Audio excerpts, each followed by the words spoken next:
Mana bav olib, mashinamga gaz qo'ydiraman degan akalarimiz uchun mana tayyor ko'rishingiz mumkin. Yig'ib qo'ydik biz. Assalomu alaykum hurmatli Amerika Series obunachilari. Bu 1.8 litrli atmosfera bosimida ishlaydigan dvigatel bilan jihozlangan bav M7 avtomobilimiz hisoblanadi. Buni turbo varianti bo'ladimi, GDI motor bilan, MPI motor bilan farqi yo'q. Gaz qo'yib beraveramiz.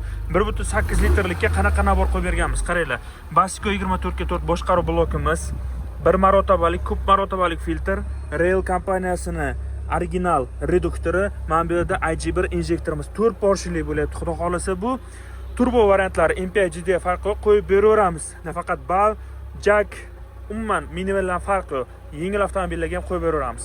Avtomobilimiz hali yangi, xudo xolasa egalariga yaxshi kunda xizmat qilsin. Bu mexanik korobka ekan. Salon perkutatel joylashuvini ko'rishingiz mumkin. Tablolariga fikringlarni yozib qoldiringlar, qanaqa darajada chiroyli.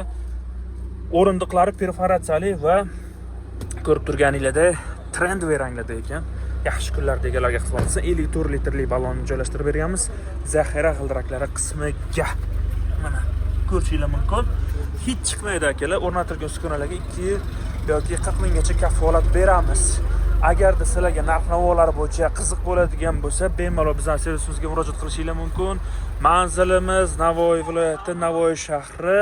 U tomon Navoiy zot yo'li, mana bu tomon NMZ, GMZ yo'li, Sadr Dayniy ko'chasi, Nurbuloqda.